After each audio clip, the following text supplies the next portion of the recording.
being this all the time now.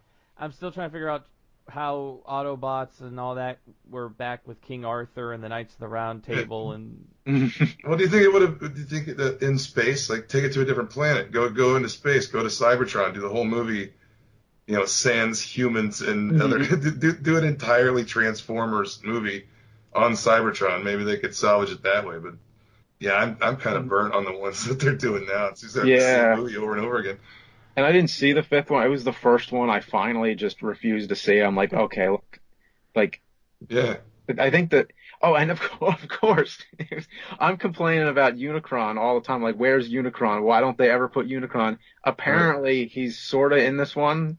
Yeah, So, nobody cares now. They've burned out my goodwill. It's another one of those. It's Unicron, but it's not Unicron. It's kind of the same thing.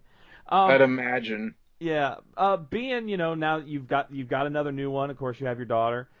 With Halloween children's entertainment, what are some of those, like Great Pumpkin, Charlie Brown? What are some of those Halloween specials that you sit down and watch with your kids? Mainly your daughter, since the new one's so new. That's definitely one of them. With Charlie Brown. And you can see with every year it starts to sink in a little more. It's not like, it's hard to remember your first time seeing those because you're probably so young and you don't really you don't have the attention span when you're that young. Like you're kind of like doing a million things at once and running around. But every year you could see she starts to, watch it more and more. And she asked to see it like in the middle of the summer at one point. She's like, I want to watch the Charlie Brown, Halloween. And I'm like, well, it's July. It's like, let's wait till Halloween. She's like, no, I want to see it now. And finally it's like, okay, fine, we'll watch it right now. So we watched Charlie Brown and Halloween in the summer. So, but you got to think that our parents didn't have the option to have the media right there. Everything they want, here you go, you can have it. Like if I would bug my mom about that in 1982, she would have just said, leave me alone. We don't have the goddamn Charlie Brown tape. Yeah, because it was a TV event. It was just like an event. It comes on once a year, and that's when you see it. So it's not really like that. Now you have to sort of be the curator yourself. Now it's like, oh, now it's Halloween. I'm going to break out all the Halloween stuff. Right. Like plan the show or the Disney Ichabod and all that type of stuff. Oh yeah, those are great. What's the one? The Halloween Tree, I think it is. Oh yeah, it's the Ray Bradbury one. But yeah, it's got the kid who's got the cancer. Yeah. He's carrying around the jack-o'-lantern with his face on it or something like that, and all his friends are going through. I don't know if they're going through time or something like that. Yeah. Or wait, it wasn't cancer. It was something the kid had something. I'm gonna pull it up. Yeah, look up the plot, but it was kind of dark. It was a little bit. I mean, the animation was fantastic. Yeah, it's really cool, but it has a little bit more of I see it more as a teen movie, maybe not something for little children. Yeah. Oh yeah, I mean I remember when they showed it on TV, they would show it on Saturday morning when I was a kid. Yeah, I mean times have definitely changed as far as what they'll show to kids nowadays. But I remember it, and I think didn't they go to Mexico for Dia de los Muertos festival, and then they went to Ireland for where. Yeah, they showed it was the travel around the different Halloween traditions of the world or whatever. Yeah, exactly. And Leonard Nimoy was a voice, I believe. Yeah. So he had to have an emergency appendectomy. And, the kids meet a guy, and they go through time ancient Egypt, Stonehenge, Notre Dame, and basically they're all trick or treating without that kid. The kid's still home and he's in bed, and they go trick or treating, and then all this other weird stuff happens. Aren't they chasing his out of body spirit or something? That's why they're traveling around. The kid is off in limbo, and they're trying to find his spirit to bring it back. Leonard Nimoy as Mr. Carapace Clavicle Mound Shroud. This is right out of a Harry Potter book. We did it for Nimoy. Yeah. And for a while that was a hard one to find. I think it was only on VHS. Yeah. But I believe it's on DVD now. It's hard for me to keep track, but It's Yeah, one of it's those newer mind-blowing to movies me. that I mean, I find is interesting. One of those newer Halloween things. It's kind of almost like well, I don't know if you want to put this on Halloween or Christmas, but The Nightmare Before Christmas. One of those newer movies it's becoming timeless to watch, and it hasn't. This one, unlike some Christmas films, hasn't gotten stagnant with them playing it over and over and over and over and over again. Mm-hmm. To me, Yeah. it's just mind blowing that all of this is available anytime you want. I'm Yeah. 42 and I'm around my nieces and nephews, and it's just nothing to them. They just expect it to be there. And to me, Mm-hmm. I'm like, can you believe this? I can watch like every episode of Next Generation on this tablet. I'll like tell like my Yeah. 13-year-old niece, and she's like, who cares? Like, what the big deal? We've had that our whole lives. I'm like, this is crazy. It really is, and it's really overwhelming. Like I couldn't imagine, like if you were born now, like what would you watch? Because you could watch anything you want now. Yeah, in the world. And then, yeah, like these old Halloween cartoons, thinking of that, you can just find those now anywhere. There's Yeah. stuff you'd have to wait a whole year to see is now anytime. Like you can, like you said, watch it in July if you want to. It's right there. Yeah. Yeah, I can watch my favorite Christmas Carol with George C. Scott whenever I want because it's Yeah. right there, and I could go in July to Walmart and it's up there on the shelf for like Mm-hmm. $5.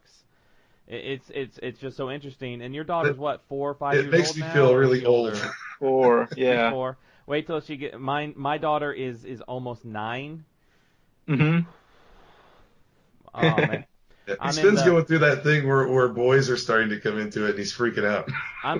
Yeah, I'm at that phase where I'm putting bars on the windows, and Huh. and luckily she's still very much My Little Pony. And in fact, I will probably be going to the movie theater in the next week or so because she wants to see that movie.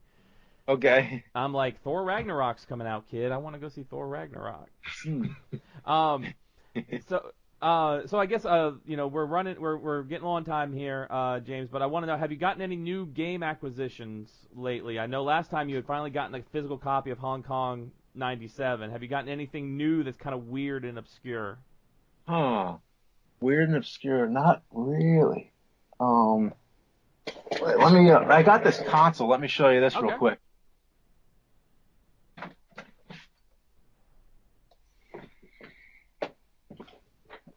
All right, so this here, and can you see this? Because like I Yeah. don't Oh have yeah, yeah. best lighting in this corner here. So Wireless Air 60 built-in games. yeah, so I remember seeing those. I swear I remember seeing that exact box like years yeah? ago. Huh. And so I don't know anything about it yet, but I just got it to try it. So at some point, maybe. Oh, it's got a. Oh yeah. Is Okay. it just like regular, kind of like those, just like a plug and play? Nothing like no games we would know, just like generic It's got baseball. like a Connect. generic It's got a racing. Connect sensor thing on it, doesn't it? Yeah, that's what it seems like. It just seems like it's some wireless thing with built-in games, and I guess Air 60. I guess that means it has 60. Yeah, 60 built-in games. Try to open this up without damaging it more. Yeah, so I know nothing about it yet, but So do you just get people just like tell you about these things or send you different things in the mail and say, hey, try this out? sometimes, yeah. But then other times it's like an eBay link or something, or it's like, all right, you know what, this thing is like on eBay right now. Who knows if you'll see it, Right. in a week. So just It's like a Connect sensor there, and is it like actually like body motion capture? yeah, it looks like it doesn't have anything else other than just an AC adapter. Wow, that's Plug it pretty in. wild. Yeah, I mean, it looks incredibly simple. So I'll see if it works. Meanwhile, my newest one is I found this for $20. Oh, okay. So that's the original for $20. Yep. Is that a good price for that one? I don't even know anymore. Yeah, I think so. I mean, I was just like, I don't own it yet. Everybody else is Yeah. out there. I wasn't able to get my SNES Mini yet, but I will get one. That way I can play Star Fox 2 because I know that they said they're gonna make more of them. It's not gonna be as hard to find as my NES Classic, which I got right here. Yeah, that's such a good choice to do that because, like that type of thing is so great for people who don't own all these games already. Because if you don't already own these games, it could be tough to track them all down, and or just an inconvenience. But having like a one built-in thing that has all that is so great. But for me, I always thought, well, I don't need it because I already have the games. Right. Then they put Star Fox 2 on there and Earthbound, which is a tough one to get. And I'm like, well, not tough, but it's just pricey. Then I'm like, wow, okay, so I should really get one of these. And then I found out how hard they are to get. And I'm like, well, why doesn't Nintendo make more? Why is it always this like limited? Exactly. That's what I said when he first got that. He waited in line for it and he missed out on it. And I was like, why did they not have enough? I mean, there's like 20 people in line. Why don't they have 20 of these things? They had I was like 12th in line at GameStop for the NES Mini, for the not the SNES but the NES Mini. Mm-hmm. And come here, man. Yeah, so they only had 10 of these, and I was 12th in line. But luckily, the manager at GameStop and I were pretty close, and she called me one day and said, "Hey, I got one in. If you can get here in like the next hour, I'll hold it for you." So, which I own every game that's on here, but I love the fact that I can plug it in, play them. My son can use this instead of having to try to put a cartridge in a console. And with the SNES, with Star Fox 2, which I thought should have been something they kind of would have done with this, is give us something that we didn't get. Mm-hmm. Which Star Fox 2 is a great get. And a shop by my house had Earthbound mint in box for $500. Wow. It's a little pricey. And then add in my favorite Final Fantasy game of all time, Final Fantasy 3, on the SNES Mini, and it's just kind of like I'm just biding my time to pick it up, And we didn't even talk about it. We didn't even talk about the new it at all. It's pretty good. I saw it. It was. I actually was very happy. I'm wondering if I actually really liked it though, or if I was just so thinking it was gonna suck that I liked it more because it didn't suck. Like it wasn't that great of a movie, but it was better than I thought it was gonna be. Yeah, it was just a weird case where like the original was, it was a TV series, it was a mini series, so It was kind of just like, it wasn't like they were remaking something that was like, I don't know, just a weird thing. It's like the original wasn't perfect. It wasn't like it sort of seemed like there was room to remake it. Like there was a little bit of wiggle room, and then the fact that it actually came out good. But it was kind of like tonally all over the place. Like it was, like there were parts in it that were like genuinely disturbing, like the perverted father.